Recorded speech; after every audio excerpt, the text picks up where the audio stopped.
शंका शंका समाधान भावना एक प्रवर्तक जन जन के संत प्रखर वक्ता परम पूज मुनि श्री प्रमाण सागर जी महाराज के, मुनि श्री निर्वेक सागर जी संधान सागर जी महाराज के।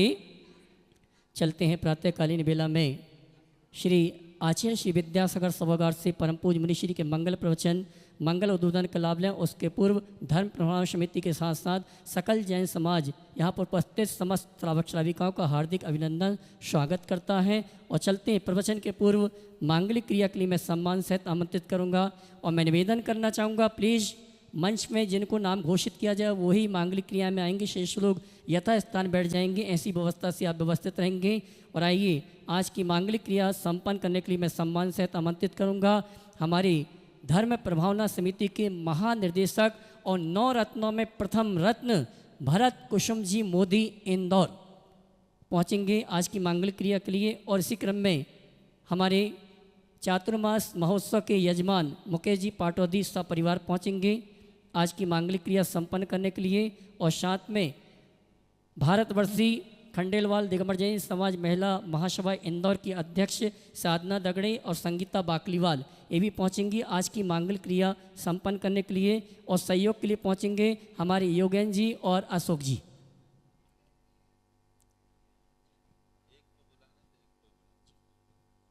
पहुंचेंगे आज की मांगलिक क्रिया संपन्न कर रहे हैं हमारे महानिर्देशक धर्म प्रवाह समिति और 9 रत्नों में प्रथम रत्न हमारे भरत जी कुसुम जी मोदी यजमान मुकेश जी पाटौदी परिवार और भारतवर्षी खंडेलवाल दिगंबर जैन समाज महिला महासभा इंदौर की अध्यक्षा साधना दगड़े सचिव संगीता वाकलीवाल। और आइए चित्राण दीप प्रजन के पश्चात मैं पुनः आमंत्रित करूंगा हमारे जितने भी मांगलिक क्रिया पुण्यार्जक परिवार हैं। अनामिका जी शास्त्र भेंट करने के लिए सभी को लेके आए यहाँ पर।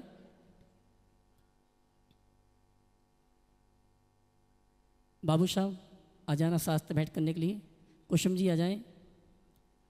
आइए शास्त्र भेंट करने के लिए मैं आमंत्रित कर रहा हूँ एक बार पुनः हमारे भरत कुसुम जी मोदी महानिर्देशक धर्म प्रभावना समिति 9 रत्नों में प्रथम रत्न। इसी क्रम में चातुर्मास महोत्सव के यजमान मुकेश जी पाटौदी अपनी माता श्री के साथ ज्योति और ममता जी ये सभी आएंगे। साथ में साधना दगड़े संगीता बाकलीवाल ये भी आ जावे शास्त्र भेंट करने के लिए। जिन वाणी जग मैया जन्म में दुख मेट दो, जन्म में दुख मेट दो, मरण दुख मेट दो। और आइए मैं क्रम से आमंत्रित करूंगा और भारतवर्षी खंडेलवाल दिगंबर जैन समाज महिला महासभा इंदौर के अध्यक्षा सचिव अपने पूरे सदस्यों का श्रीफल यहाँ तक लेके आए चढ़ाने के लिए। आइए और आइए मैं आमंत्रित करूंगा सर्वप्रथम हमारे महानिर्देशक धर्म प्रभावना समिति 9 रत्नों में प्रथम रत्न भरत कुसुम जी मोदी वे आए परम पूज मुनिवर की चरण वंदना पाद प्रक्षालन के रूप में संपन्न करेंगे। आइए बाबू साहब आइए। रुक जाना साधना रुक जाना बुलाऊंगा। आइए आइए बाबू साहब जी। तेरे चरणों की धूल बाबा चंदने गुलाल बने, जिसने भी लगाई मस्तक उसकी तकदीर बने। तेरे चरणों की धूल बाबा चंदने गुलाल बने। और आइए इसी क्रम में मैं आमंत्रित करूंगा आज जिनका जन्मदिन है और साथ में महासभा की अध्यक्षा हैं साधना दगड़े और संगीता बाकलीवाल दोनों आएंगे। श्रीफल वहीं छोड़ दो, श्रीफल वहीं छोड़ दो, अभी दोनों आएंगे पाद प्रक्षालन करेंगे। और इसी क्रम में मैं आमंत्रित करूंगा हमारे चातुर्मास महोत्सव के यजमान श्रीमान मुकेश जी पाटौती, निर्मला देवी, ममता जी और ज्योति। रुक जाना साधना, रुक जाना साधना, रुक जाना। आइए हमारे मुकेश जी पाटौदी अपने परिवार के साथ पाद प्रक्षालन विधि संपन्न कर रहे हैं। ताली बजाइए इनके पुण्य के लिए जिन्हें इस चातुर्मास महोत्सव का यजमान बनने का सौभाग्य प्राप्त हुआ है। और अब आमंत्रित करूंगा साधना जी दगड़े जिनका आज जन्मदिन है और महासभा के अध्यक्ष के रूप में अपनी सेवाएं दे रही हैं। सचिव संगीता बाकलीवाल ये भी आएंगी, पाद प्रक्षालन विधि संपन्न करेंगे। महिला मंडल ताली बजाएं दोनों के लिए, अनुमोदन करें।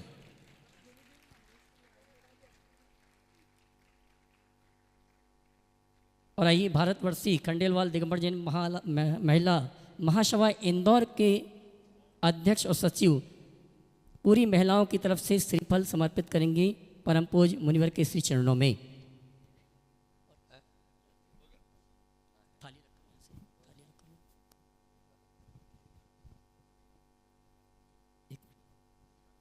आइए श्रीमती साधना दगड़े और संगीता बाकलीवाल समस्त सदस्यों की ओर से श्रीफल समर्पित करेंगी और निवेदन करेंगे चातुर्मास के पश्चात हमें शानित प्राप्त हो। आइए आइए श्रीफल चढ़ा दें और समय हो रहा है धीरे धीरे प्रवचन का नीचे चढ़ाना। ताली तो जाइए आप लोग।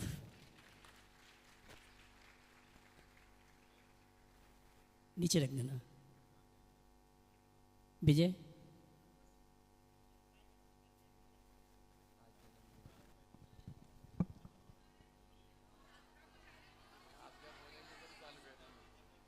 और ये चलते हैं हम और आप पारस चैनल, जनवाणी चैनल, प्रमाणिक आदिनाथ चैनल के माध्यम से जो इस कार्यक्रम को देख सुन रहे हैं उन सभी की ओर से और यहाँ पर उपस्थित समस्त श्रावक श्राविकाओं की ओर से परम पूज्य मुनि संघ के श्री चरणों में नमन करते हुए आशीर्वाद प्राप्त करेंगे और निवेदन करेंगे प्रातःकालीन मंगल प्रवचन, मंगल उद्बोधन के लिए दोनों हाथ जोड़ लेंगे, दोनों हाथ जोड़ लेंगे, बोलेंगे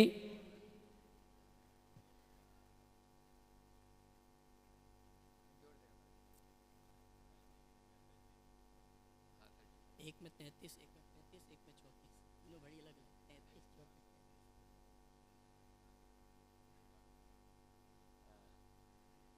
परम पूज्य मुनिश्री के मंगल प्रवचन 15 दिवसीय जो हुए हैं सोच के विषय पर, इस सोच के विषय का समापन रविवार को होगा जो 8:30 बजे से 10:30 बजे तक परम पूज्य मुनिश्री का प्रवचन उद्बोधन होगा कि आप ट्रांसफॉर्मेशन इस पर परम पूज्य मुनिश्री के मंगल प्रवचन, मंगल उद्बोधन का लाभ होगा। मैं ये कहना चाहूँगा जितने व्यक्ति यहाँ पर आए हैं सभी इस सूचना को अपने व्हाट्सएप पर प्रेषित करें जिससे अधिक से अधिक लोग परम पूज्य मुनिश्री के रविवारी मंगल प्रवचन का लाभ ले सकें। बोले देवादिदेव श्री आदिनाथ भगवान की, देवादेव श्री महावीर भगवान की, संत शिरोमणि गुरुराचरण श्री विद्यासागर जी महाराज की, गुणायतन प्रेता संकाशवदान भावना एक प्रवर्तक जन जन के संत परम पूज्य मुनि श्री प्रमाण सागर जी महाराज की, मुनि श्री निर्वेक सागर संधान सागर जी महाराज की। आइए प्रातःकालीन बेला में परम पूज्य मुनि श्री के मंगल प्रवचन, मंगल उद्बोधन का लाभ लें। उसके पूर्व पारस चैनल, जनवाणी चैनल, प्रमाणिक और आदिनाथ चैनल के माध्यम से जो इस कार्यक्रम को देखो सुन रहे हैं और यहाँ पर उपस्थित समस्त श्रावक श्राविकाओं की ओर से परम पूज्य मुनिवर के श्री चरणों में नमन करते हुए आशीर्वाद प्राप्त करेंगे और निवेदन करेंगे मंगल प्रवचन के लिए दोनों हाथ जोड़ लें, बोलेंगे हे मुनिवर नमोस्तु नमोस्तु नमोस्तु। और आइए परम पूज्य मुनिश्री के मंगल प्रवचन का हम लाभ लें। उसके पूर्व में सम्मान सहित आमंत्रित करूंगा आदरणीय अशोक भैया जी को ब्याह और संस्कार शिविर की सूचना और अन्य सूचनाएं सभी तक प्रेषित करें। आदरणीय अशोक भैया जी। आइएगा बंधु, प्रतिवर्ष की भांति इस वर्ष भी पर्वराज पर्यूषण के पावन अवसर पर श्रावक संस्कार शिविर का आयोजन 8 सितंबर से 17 सितंबर तक इंदौर की पावन नगरी में संपन्न किया जा रहा है। ये पहला सौभाग्य है जब महानगर में महाराज श्री के श्रावक संस्कार शिविर का आयोजन होगा और श्रावक संस्कार शिविर के इस आयोजन में देश और दुनिया के अनेक शिविरार्थी भाग लेते हैं। सौभाग्य है इंदौर नगर में रहने वाले सभी सुधी श्रावक श्राविकाओं के लिए। आप कहीं भी जाएंगे श्रावकों के लिए शिविर होते हैं, लेकिन इस श्राविकाओं के लिए भी सौभाग्य है जो इंदौर नगर से हैं। ज़्यादा से ज़्यादा संख्या में आप पर्वराज पर्यूषण में यहाँ पर पहुँचें और महाराज श्री के माध्यम से प्रातःकालीन भावना योग से लेकर के सायं शंका समाधान के संपूर्ण कार्यक्रमों में अपनी सहभागिता प्रदान करें। आने वाले 1-2 दिनों में श्रावक संस्कार शिविर का रजिस्ट्रेशन प्रारंभ होगा और हम उसकी सूचना आपको 1 दिन के बाद देंगे ताकि आप अपने रजिस्ट्रेशन करा सकें। बंधुओं, बहुत ही सौभाग्य है 1 दिन के बाद ही, कल के बाद परसों 4 अगस्त रविवार को युवक युवतियों के लिए विशेष रूप से कि आप ट्रांसफॉर्मेशन का एक विशेष सत्र आयोजित किया जा रहा है। प्रातः 8:30 बजे से 10:30 बजे तक पूज्य महाराज श्री ने 15 दिनों तक आपके मानसिक शुद्धि के लिए जो भी प्रवचन दिए हैं, आपके जीवन को परिवर्तन करने के लिए उसका विशेष सत्र है। हमारा अनुरोध है आप अपने माध्यमों से सभी को सूचित करें, और विशेषकर युवक और युवतियों के लिए आप रविवार को यहाँ पर लेकर के पहुँचें। 11 अगस्त को मोक्ष सप्तमी पार्श्वनाथ भगवान के निर्वाण दिवस की पावन बेला पर सामूहिक रूप से निर्वाण लाडू यहाँ पर चढ़ाया जाएगा, और जो विशेष आयोजन होगा उसकी सूचना महाराज श्री स्वयं आपके लिए रविवार को यहाँ पर प्रदान करेंगे। हम एक बार पुनः अनुरोध करते हैं सभी व्यक्तियों के लिए जो इस समय पारस चैनल, जनवाणी चैनल और अन्य माध्यमों से इस कार्यक्रम को लाइव देख रहे हैं, सुन रहे हैं, उन सभी के लिए भी कि आप अपना रजिस्ट्रेशन कराएं। समिति की ओर से संपूर्ण आपकी आवास, भोजन, पूजन द्रव्य और वस्त्रों की व्यवस्था यहाँ पर की जाएगी। हम आपकी ओर से, अपनी ओर से पूज्य श्री के पावन श्री चरणों में मंगल आशीर्वचनों के लिए निवेदन करते हैं। हे महाराज श्री, नमोस्तु नमोस्तु नमोस्तु। सभी लोग अपने दोनों हाथ जोड़ लें और मेरे साथ महामंत्र के स्मरण के लिए अपना मानस तैयार करें।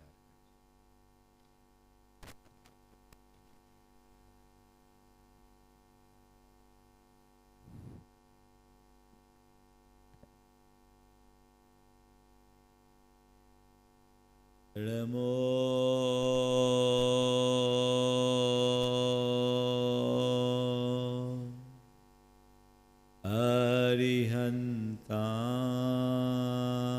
अरिहन्ताणं नमो अरिहन्ताणं नमो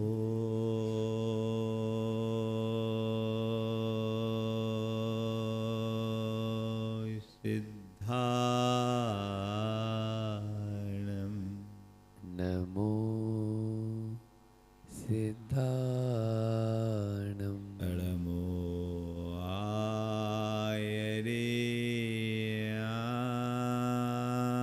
आयर्याणं नमो आयर्याणं नमो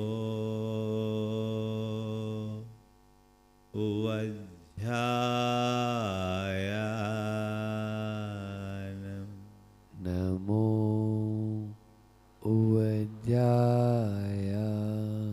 नमो लोये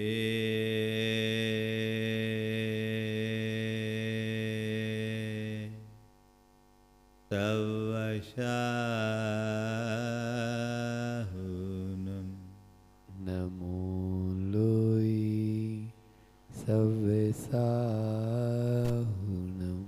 एषो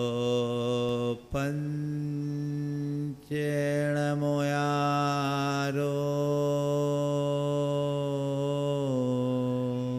ऐसो पंचिणमो यारो सर्वभाव पणाशिनो सवपाव अणासिणो मङ्गलालं च सवेशिं मंगलाणं च सवेश परमं ओ मंगल मम होय मंगलम। जय बोलो देवादिदेव 1008 श्री भगवान महावीर स्वामी की जय अहिंसा परमो धर्म की जय। परम पूज्य आचार्य गुरुवर श्री विद्यासागर जी महाराज। बोले गुणायतन प्रणेता संकट समाधान भावना योग की जनक परम पूज्य मुनि श्री 108 प्रमाण सागर जी महाराज की। पूज्य मुनि श्री 108 निर्वेद सागर जी महाराज की।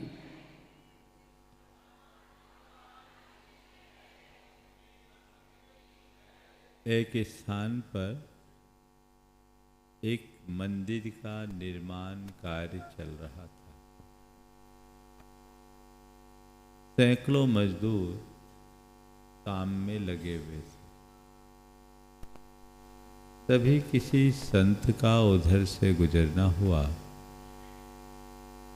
और उन्होंने काम करते हुए एक मजदूर के पास जाकर पूछा कि भाई क्या कर रहे हैं। उसने बड़ी बेरुखी से संत की ओर देखा और कहा, दिखता नहीं, अंधे हो क्या, पत्थर तोड़ रहा। संत मुस्कुराकर आगे बढ़ गए। थोड़ी दूर दूसरे मजदूर से पूछा, वह भी वही काम कर रहा था। उससे पूछा, भाई क्या कर रहे हो। उसने कहा, पेट पाल रहा। संत मुस्कुराकर आगे बढ़ गए और थोड़ी दूर पर एक तीसरे मजदूर के पास पहुंचे जो बड़े मग्न होकर अपना काम कर रहा था और मुख से प्रभु के गीत गुनगुना रहा था। उसके चेहरे पर भारी प्रसन्नता और आह्लाद भी झलक रहा था। संत ने उससे पूछा, बंधुवर क्या कर रहे हो। उसने भाव विभोर होकर कहा, मंदिर बना रहा हूं, भगवान का मंदिर बना रहा हूं। तीनों एक ही काम कर रहे हैं, लेकिन तीनों की प्रतिक्रिया अलग अलग है। एक में बेरुखी है, एक में बेबसी है, एक में भाव विवलता है। हम आप सब जीवन जीते हैं, हमें देखना है कि हम जीवन कैसे जीते तो सब है, पर कुछ लोग हैं जो पूरा जीवन बेरुखी से जीते हैं। कुछ लोग हैं जिनके जीवन में केवल बेबसी झलकती है, पर बहुत कम लोग हैं जो पूरा जीवन भाव विवलता के साथ जीते हैं, जीवन का रस ले पाते। जीवन हमें मिला है, जीना हमें है और हम जी भी रहे हैं और एक दिन जीकर अपना जीवन पूरा भी कर देंगे। लेकिन सबसे महत्वपूर्ण बात केवल इतनी है कि हम कैसे जी रहे हैं, हमें कैसे जीना है। जीवन हमें मिला है, हमें तय करना है कि आखिर हमें कैसे जीना है। हमारा समग्र जीवन हमारी सोच पर अवलंबित है। हम जिस तरीके से सोचते हैं, हमारा जीवन वैसा ही बन जाता है। सबके जीने का अपना अपना तरीका है और विगत दिनों से हम केवल इसी बात पर अपना ध्यान केंद्रित कर रहे हैं कि हमारे जीवन पर हमारे सोच का कितना गहरा प्रभाव पड़ता है, बल्कि हमारी सोच हमारे जीवन को कितना नियंत्रित करती है। सच्चाई तो यही है कि सोच ही हमारे जीवन की धुरी है जिस पर हमारा समग्र जीवन आगे चलता है।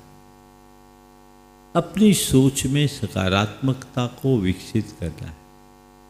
हमारा सारा जीवन हमारे सोच से चलता उतरता है, इसलिए हमें सोच की शक्ति को पहचान कर उसे रचनात्मक दिशा देना है और सकारात्मकता के साथ आगे बढ़ना है। इस आशय की बात विगत दिनों से आप सबके मध्य चल रही, आज उसी बात को आगे बढ़ा रहा हूँ। आज का युग उपभोक्तावादी युग है, जिसमें सब तरफ गला काट प्रतियोगिता चल रही। एक बड़ी विचित्रता सी बन गई है। हर जगह कंपटीशन है, हर जगह प्रतियोगिता है, प्रतिस्पर्धा। इस प्रतियोगी और प्रतिस्पर्धी दौर में अपनी सोच को संतुलित और सकारात्मक बनाकर हम कैसे चलें। सबसे पहली बात तो ये है कि हमें अपनी सोच में प्रतिस्पर्धा रखनी चाहिए या नहीं। आज 4 शब्दों की बात मैं आप सबसे करूंगा। प्रतियोगिता, प्रतिस्पर्धा, प्रतिद्वंद्विता, प्रतियोगिता, प्रतिस्पर्धा, प्रतिद्वंद्विता और प्रशंसा, ये 4 शब्द हैं। प्रशंसा, प्रतिस्पर्धा, प्रतियोगिता और प्रतिद्वंद्विता। हम चारों स्थिति को देखें और चारों प्रकार की मानसिकता लोगों के अंदर होती है। सबसे पहली बात है वह प्रशंसा की। हर व्यक्ति प्रशंसा चाहता है कि नहीं?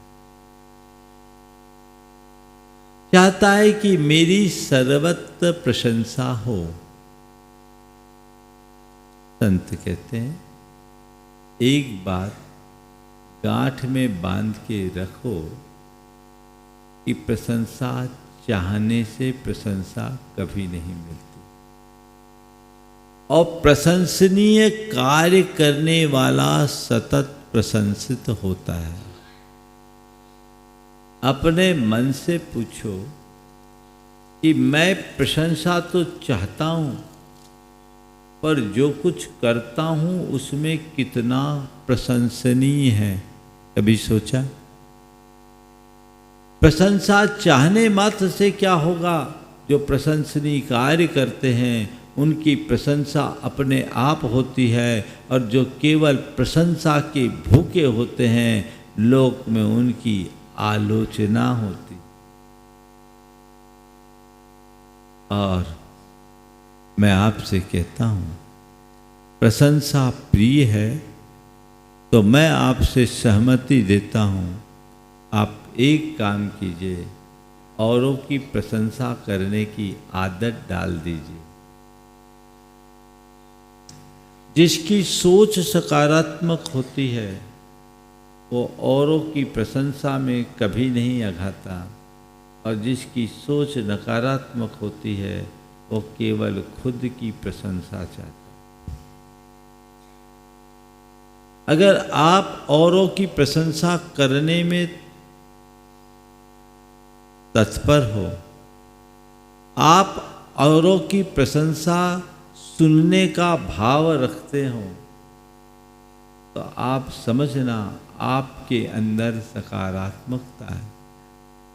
और जो व्यक्ति औरों की प्रशंसा करने की आदत नहीं रखता, जो व्यक्ति औरों की प्रशंसा सुन नहीं पाता और आत्म प्रशंसा में मुग्ध होता है, हर क्षण अपने मुंह से अपनी प्रशंसा का आदी होता है, अथवा औरों से अपनी प्रशंसा की भूख रखता है, वो नकारात्मक सोच का धनी।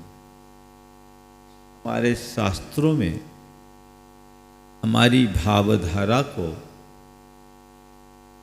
मापने के लिए विभिन्न प्रकार की लेस्याएं बताई। उनमें 3 अशुभ लेस्या हैं, कृष्ण नील कापोर, और 3 शुभ लेस्याएं हैं, पीत पद्म शुक्ल। इनमें जो 3 अशुभ लेस्याएं हैं ये तीनों नकारात्मकता की अभिव्यक्ति है, अशुभ भाव को प्रकट करते हैं, और ये उत्तरोत्तर गहरे हैं। कृष्ण नील कापोर सबसे जघन्य रूप कृष्ण का है, फिर नील, फिर कापोर। उनमें ये तीनों को नकारात्मक निरूपित करते हुए कहा गया कि आत्म प्रशंसा के भूखे लोग कापोत लेस्या वाले होते हैं। मैंने 6 लेस्याओं पर बड़ा सूक्ष्म विवेचन किया है। विगत दिनों जो पुस्तक आप लोगों के बीच आई थी, रंग जीवन के, वो 6 लेस्या पर ही विवेचना है। जिनको विस्तार से उसे समझना है वहाँ से देख सकते हैं। लेकिन मैं जो बात कह रहा हूँ कि प्रशंसा की चाह, प्रशंसा की भूख नकारात्मकता की अभिव्यक्ति है। कोई हमारी प्रशंसा करे, हमें प्रसन्नता होती है, लेकिन जहां हम प्रशंसा की अपेक्षा रखें और वहां अपेक्षित प्रशंसा ना हो तो बड़ी आकुलता होती कि नहीं। हम कहीं ये अपेक्षा लेकर जाएं, आज हमारा नाम लिया जाएगा और कदाचित नाम ना आए, तो बोलो मन में क्या बीतता है। बड़ी आकुलता होती है, बहुत आकुलता होती है। ये हमारी दुर्बलता है। सहज अगर हम अच्छा काम करेंगे तो प्रशंसा होगी ही होगी। जिसकी सोच में अध्यात्म प्रतिष्ठित होता है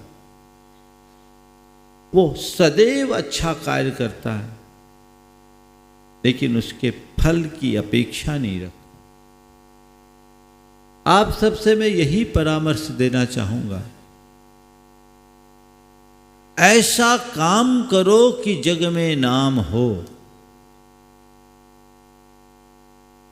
ऐसा काम करो कि जग में नाम हो, पर जग में नाम हो इसलिए कोई काम मत करो। नाम तो अपने आप होगा। अच्छा काम करने का आनंद तभी मिलेगा जब नाम की चाह मन में जुड़ जाती है,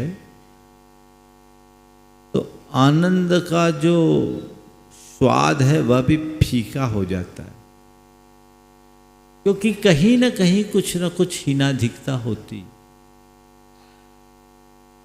तो आज जो मैं बात कर रहा हूं प्रशंसा की, एप्रिसिएशन की, औरों की प्रशंसा करे पर संसा निज निंदा। आजकल होता आत्मसंसा और पर निंदा। मैं कई तरह के लोग मेरे पास आते हैं, मैं उन लोगों को कतई पसंद नहीं करता जो दूसरों की बुराई मेरे सामने करते। लोगों को नापने का मेरा ये पैमाना है, मैं बोलता कुछ नहीं पर समझ लेता हूं। जो दूसरों की बुराई करता है मैं समझ लेता हूं कि इसकी सोच का लेवल नीचा है, ये दूसरों को नीचा करके खुद को ऊंचा उठाना चाहता है। जिसके सोच का स्तर हल्का होगा वो यही करेगा, दूसरों को नीचे गिरा के खुद को ऊपर उठाने की कोशिश करेगा। और जिसकी सोच बड़ी होगी, जिसके सोच का स्तर ऊंचा होगा, वो खुद को ऊंचा उठाएगा, औरों को ऊंचा उठाना चाहेगा। कदाचित औरों को ऊंचा न भी उठा पाओ तो कम से कम नीचे गिराने का प्रयास तो मत करो। औरों की प्रशंसा न कर सको तो कम से कम आलोचना करने की आदत से तो बचो।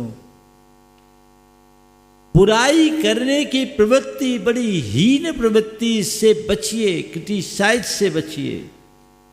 व्यर्थ आलोचना हमें कुछ भी नहीं देगी। औरों की प्रशंसा करने की आदत डालिए, और कहीं किसी की प्रशंसा हो तो प्रसन्नता का अनुभव कीजिए। अगर आपका सोच स्तरीय होगा, सकारात्मक होगा, तो ये दोनों बातें आप में आएगी। और सोच निम्न होगी तो आप में इन दोनों बातों का अभाव होगा। आप चाहते हैं कि घर परिवार में प्रेम बना रहे, आप चाहते हैं कि हमारे जीवन व्यवहार में समरसता बनी रहे, एप्रिसिएशन की आदत डालिए। भगवान महावीर से पूछा गया, वे भगवान व्यवहार में धर्म को कैसे उतारे? आप तो हमें सार में बता दो। हमारे पास पूजा पाठ करने की अनुकूलता नहीं है, हमारे पास व्रत उपवास करने की शक्ति नहीं है, हमारे पास माला जाप करने की स्थिरता नहीं है, और हमारे पास स्वाध्याय यजन याजन करने का समय नहीं है, फिर भी हम धर्म करना चाहते हैं। आप सब लोगों का सवाल है ना? कुछ नहीं है फिर भी धर्म करना चाहते हैं। तो भगवान ने कहा सबके पास धर्म करने की अनुकूलता, यदि मेरी बात चाहो। उन्होंने कहा ठीक, तुम्हें जो करना है सो करो। भगवान ने कहा मैं किसी काम के लिए नहीं रोकता, हर प्राणी धर्मी बन सकता है, हर प्राणी धर्म कर सकता है, बशर्ते वह धर्म के मूल स्वरूप को समझ ले। क्या करना? तो भगवान ने बड़ी सार में बात कही, जम इच्छसि अपनतो जम चन इच्छसि अपनतो, जम इच्छसि अपनतो जम चन इच्छसि अपनतो तम इच्छा परस्सव्य एत्यगम जिन शासनम। जैसा तुम अपने प्रति चाहते हो और जैसा तुम अपने प्रति नहीं चाहते, जैसा तुम अपने प्रति चाहते हो और जैसा तुम अपने प्रति नहीं चाहते हो, औरों के प्रति वैसा ही व्यवहार करो। यही धर्म का सार है।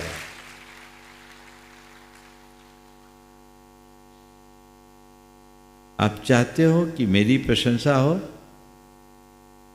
तो औरों की प्रशंसा करने की आदत डालो ना। आप चाहते हो कि मेरी कोई आलोचना न करे तो औरों की आलोचना करना बंद करो ना।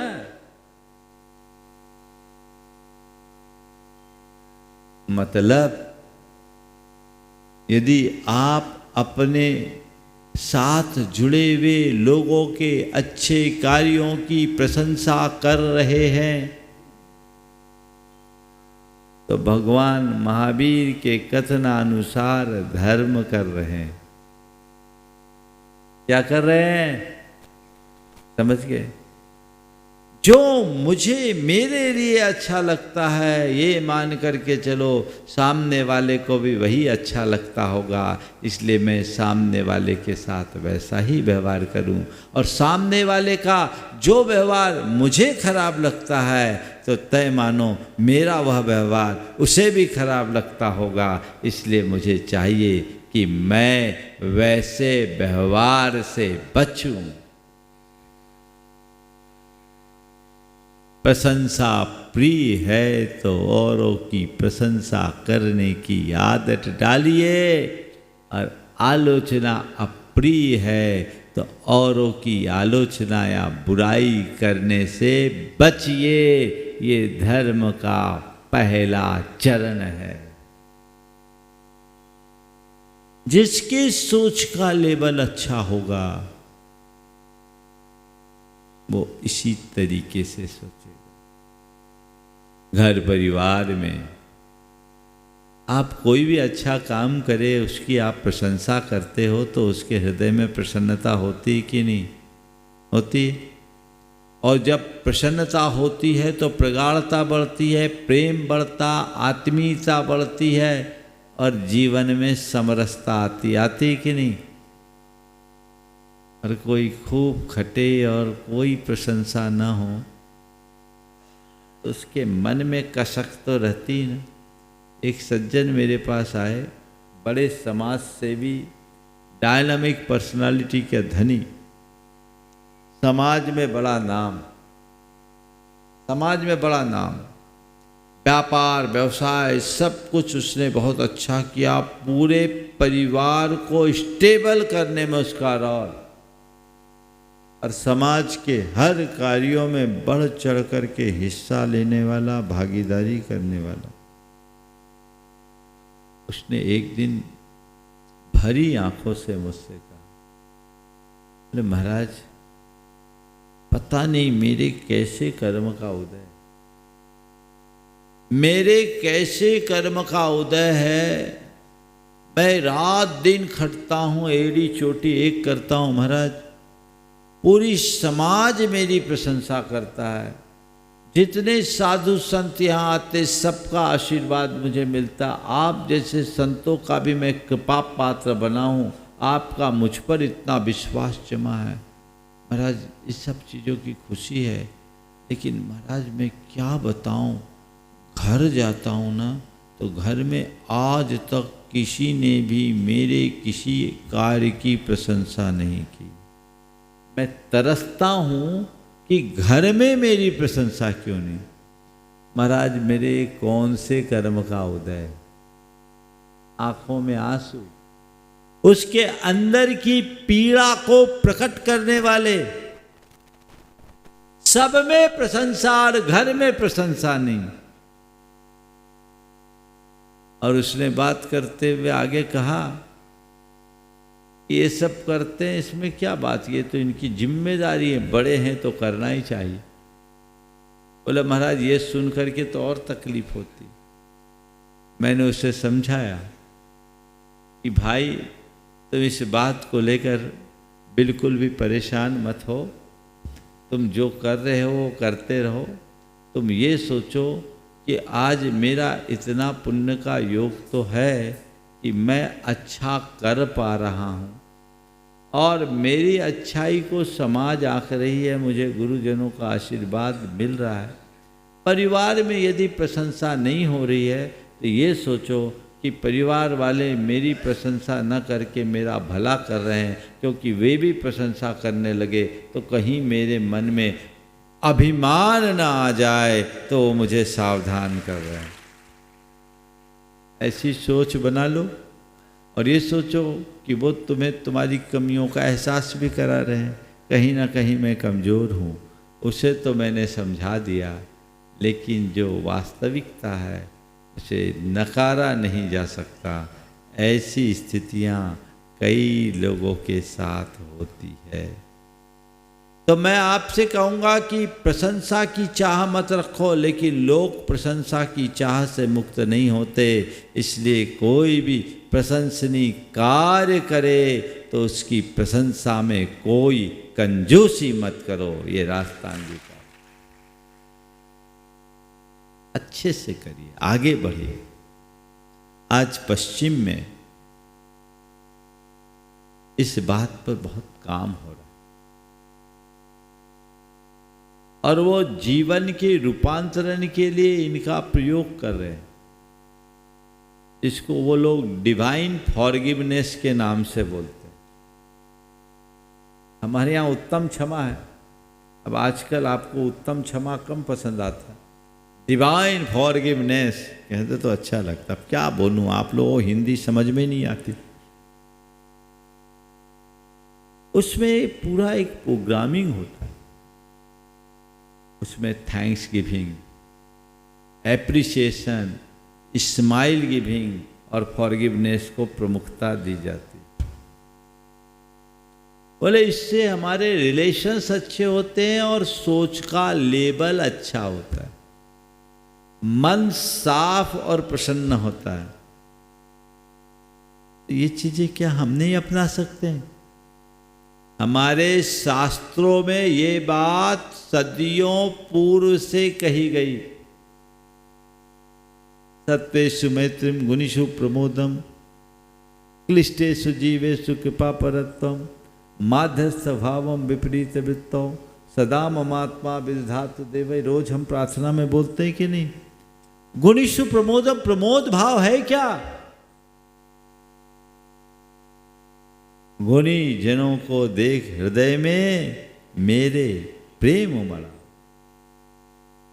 अच्छा कार्य करने वालों की अच्छाई की प्रशंसा जरूर करो। आजकल दो तरह के लोग ज्यादा मिलते हैं, अच्छाई पर प्रशंसा न करने वाले अथवा झूठी प्रशंसा करने। जो अच्छाई की प्रशंसा नहीं करते वे ईर्ष्यालु होते हैं। जिनके हृदय में ईर्ष्या भरी होगी वो कभी न तो किसी की प्रशंसा कर पाएगा, न प्रशंसा सुन पाएगा, न प्रशंसा सह पाएगा और न ही खुद कोई प्रशंसनीय कार्य कर पाएगा, क्योंकि उसके हृदय में आग लगी है। जो खुद झुलस रहा है वो औरों को छाया कैसे देगा? ईर्ष्यालुपन भी नकारात्मकता की अभिव्यक्ति है। और दूसरे जो झूठी प्रशंसा करने वाले लोग हैं वे चाटुकार लोग हैं। चाटुकार लोगों को पुराने जमाने में भाट कहा जाता है ना। और अगर बुंदेलखंडी ठेठ शब्द में कह दूं तो मैं अपने मुंह से नहीं कहना चाहूँगा, आप लोग समझ जाएंगे भाटों को क्या कहा जाता। तो आज एक प्रकार की गाली बन गई है ना। तो ये क्या है? ये दोनों चीजें नकारात्मक है, इनसे बचिए। झूठी प्रशंसा भी मत कीजिए और प्रशंसा के अवसर से भी मत चूकिए। इसे अपने जीवन का एक ध्येय बना लीजिए। देखिए जीवन में कैसा आनंद आता। और आत्म प्रशंसा से बचने का प्रयत्न है। अपने मुंह से अपनी प्रशंसा करना अच्छी बात नहीं होती। मेरे गुणों का अगर कोई और बखान करे तो वह मेरी उपलब्धि है, और मुझे खुद अपने गुणों के बारे में कहना पड़े तो ये मेरी दुर्बलता है। मेरी दुर्बलता है, यानी मेरा काम कमजोर है तब तो मुझे बताना पड़ रहा है। मेरे काम में दम हो तो किसी को बताने की जरूरत नहीं होगी, मेरा काम ही बता देगा।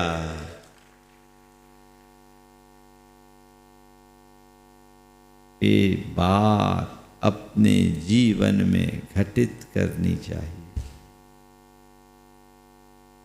तो बात तो मुझे 4 करनी थी, अभी बात तो प्रशंसा में ही पूरी होते दिख रही। इसी को पूरी कर देता हूँ, इसी में 4 बातें आपको दे देता हूँ। अब मुझे भी 4 महीना चलाना है तो बातचीत करने का जरिया तो बनाए रखना है ना। आज की बात को 4 बातों को अपने अंदर आत्मसात करो। प्रशंसा करने की आदत डालना, प्रशंसा सुनने की आदत डालना, आत्म प्रशंसा से बचना। अपने मुंह से अपनी प्रशंसा हमें कभी नहीं करना, और प्रशंसा की चाह से यथासंभव बचना।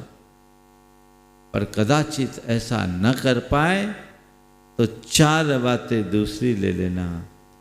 बुराई करने से बचना, बुराई सुनने से बचना।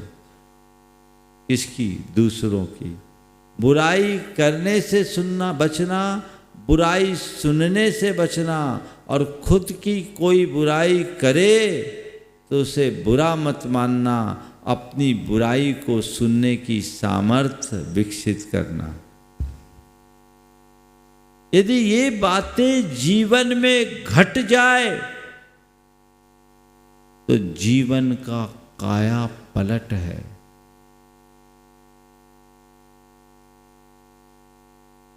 अब तो एक दिन गुरुदेव ने बात कही कि लोगों को मिठाई पसंद है, मिर्ची कम। मिर्ची नहीं पसंद है, मिठाई पसंद है ना। पर ये पता आपको,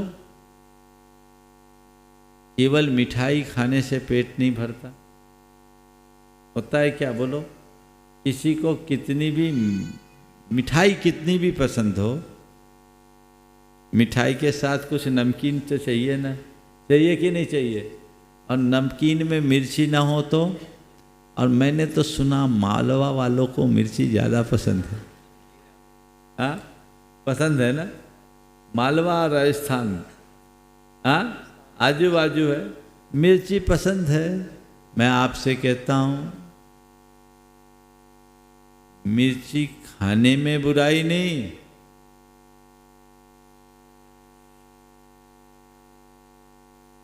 समझ गए बात को? बहुत समझदार। हाँ, मिर्ची खाने में बुराई नहीं, मिर्ची लगाने में बुराई है। तो मिर्ची खाने का मौका है, मिर्ची खा लो, कोई बुराई नहीं। मिर्ची खिला दो तो भी बुराई नहीं। मिर्ची लगनी नहीं चाहिए और मिर्ची लगानी नहीं चाहिए।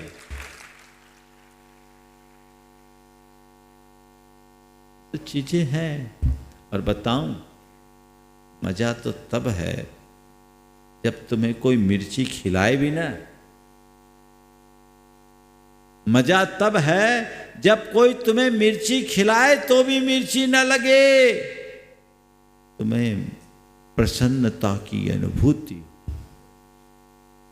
पति भोजन कर रहा था, सब्जियों में मिर्ची ज्यादा थी, इतनी तेज मिर्ची कि उसकी झांस से आंखों से पानी गिरा। मिर्ची की तेज झांस, आंखों से पानी। पत्नी ने पूछा, क्या बात है, रो क्यों रहे हो? रो क्यों रहे हो? बोले, रो नहीं रहा हूं, ये खुशी के आंसू। आंसू गिर रहे, रो क्यों रहे? बोले, रो नहीं रहा हूं, ये खुशी की आंसू। बोले, किस बात की खुशी? बोले, ऐसी इतनी अच्छी सब्जी तुमने आज तक नहीं खिलाई, ऐसी सब्जी कि तुमने आज तक नहीं खिलाई। बोले, एक चम्मच सब्जी और दूं क्या? बोले, नहीं, अब ज्यादा खुशी बर्दाश्त नहीं होगी, अब ज्यादा बर्दाश्त नहीं हो। आनंद तो तभी है, चीजें अगर उल्टी भी हो और यदि हम अपनी सोच सीधी रखें तो उल्टी चीज भी सीधी बन सकती है। लेकिन क्या करें, आप अपनी सोच को सीधी करने के जगह दिन भर उल्टा सीधा करते रहते। सोच सीधी बना लो, उल्टा सीधा करने की नौबत ही नहीं आएगी। दृष्टि को बदलिए, व्यापक दृष्टि रखिए। एक बड़े उद्यमी ने अपने बेटे को, 10 साल के बेटे को ग्रामीण संस्कृति से परिचित कराने के ख्याल से एक दिन रात गांव के एक किसान के खेत में ले गया। पिता चाहता था कि बेटे को ग्रामीण संस्कृति का अच्छा अनुभव हो। वहां से लौट कर आने के बाद पिता ने बेटे से पूछा कि बेटा, ये बताओ, किसान का जीवन तुम्हें कैसा लगा? वो लोग तो बहुत गरीब हैं, गरीबों का जीवन तुम्हें कैसा लगा? उसने कहा, पापा, हमसे अच्छा, हमसे अच्छा। बोले कैसे? बोले महाराज पापा अपने पास 10,000 स्क्वायर फुट का बंगला है, और वहाँ हमने देखा उनके पास विशाल खुला खेत जिसकी कोई सीमा नहीं। हमारे यहाँ इम्पोर्टेड लाइट लगी है, उनके पास चांद और सैकड़ों सितारे।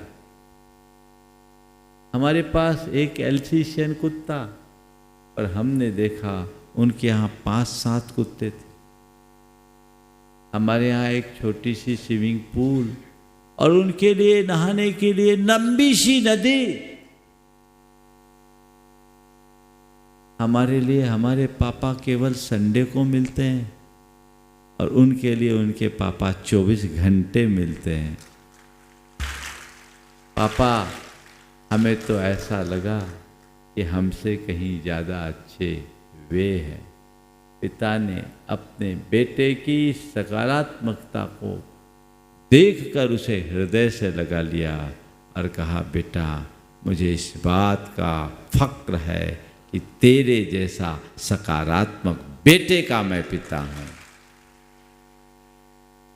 एक 10 साल के बच्चे के अंदर भी ऐसी सकारात्मक प्रतिक्रिया हो सकती है। अगर दूसरे नजर से देखता तो ये कह सकता था, अरे इनके जीवन में घोर अभाव है, अल्पता है, ये बड़े गरीब हैं। लेकिन बंधुओं, गरीबी और अमीरी का संबंध बाहरी संपन्नता और विपन्नता से नहीं, भीतरी सोच से है। जिसकी सोच घटिया है वो गरीब है, और जिसकी सोच बढ़िया है वही अमीर है। और जो अमीर बनते हैं वो अपनी सोच के बदौलत ही बनते हैं। छोटी सोच रखने वाला है ना, 10-5 के जोड़ घटाओं में ही लगा रहता है। और जिसे ऊंचाई छूना है वो सीधे बड़ी बड़ी छलांग लगाता है। बड़ी सोच के बिना आप आगे बढ़ ही नहीं सकते। एक बार मैं भिंडर में था, तो भिंडर में मैंने अपने एक प्रवचन में कहा कि तुम लोग चवन्नी खोजने में अठन्नी का तेल जलाते हो। तुम लोग चवन्नी खोजने में अठन्नी का तेल जलाते हो, और मैं चवन्नी का काम अठन्नी में कराकर रुपया बचाने की कला सिखाता हूं। फिर से बात सुनो कि तुम लोग चवन्नी खोजने में अठन्नी का तेल जलाते हो, और मैं चवन्नी का काम अठन्नी में कराकर रुपया बचाने की कला सिखाता हूँ। प्रवचन हो गया। इसी प्रवचन के मध्य अशोक जी पाटनी आके बैठे, सभा में पीछे बैठे थे। प्रवचन चल ही रहा था और ये बात मैंने उनके सामने की। प्रवचन पूरा होने के बाद वो मेरे पास आए और बोला, महाराज जी आज आपने जो बात कही मैं वो बात करके आया हूँ, वो बात करके आया हूँ। क्या हुआ? बोले महाराज जी वंडर सीमेंट का एक्सपेंशन था, कॉन्ट्रैक्ट देने की बात थी, हमारी बोर्ड ने मीटिंग की, बोर्ड में मैं भी था। एक लोकल कॉन्ट्रैक्टर 26 करोड़ में काम कर रहा था और वही काम L&T वाले 35 करोड़ में कर। मैंने 26 करोड़ का काम 35 करोड़ में कराने के लिए निर्णय दिया कि हमें L&T से करना। 9 करोड़ का सीधा नुकसान। बोर्ड के सारे सदस्यों ने एक साथ कहा कि भाई साहब ये कैसे होगा, ये 26 में कर रहा है, ये 35 में कर रहा है, क्या मतलब? तो उन्होंने कहा ये बताओ जिसको तुम कर रहे हो उसके पास इंजीनियर्स कितने हैं, उसका मैकेनिज्म कैसा है? बोले अरेंज कर लेगा। बोले कितना दिन लगेगा? बोले 3 महीना तो लग ही जाएगा। चलो ठीक है। तो आज हम उसको काम देंगे, हमारा काम 3 महीना डिले होगा, बोले हाँ डिले होगा, उससे काम में थोड़ा विलम्ब भी हो सकता है, बोले ठीक है। अगर हम LNT को देते, बोले वो कल से ही काम शुरू कर सकता है, उसके पास सारा सेटअप है, सारी व्यवस्थाएं। उनने कहा ये बताओ 700 करोड़ का लोन है, 3 महीना लेट होता है तो 3 महीने का इंटरेस्ट कितना होता है? इंटरेस्ट को जोड़ो, और 3 महीना हमारे फैक्ट्री डिले होती है तो प्रोडक्शन जब नुकसान होगा उसका इंटरेस्ट जोड़ो, अंतर आएगा कि नहीं आएगा? इसलिए छोड़ो, हमें किसी नौसिखियों को नहीं देना, LNT से ही काम कराना है। और LNT से काम कराया और टारगेट से और 15 दिन पहले काम फिनिश हो। तो ये क्या हुआ? 54 का काम 58 में करा कर रुपया बचाया कि नहीं?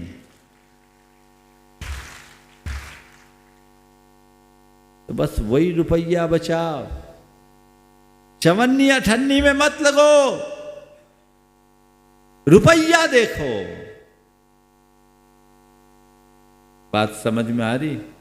महाराज आप ऐसी 8 रोज बताओ तो प्रवचन में तो जगह ही नहीं बचेगी, है ना? रुपया कमाने का रास्ता बताओ।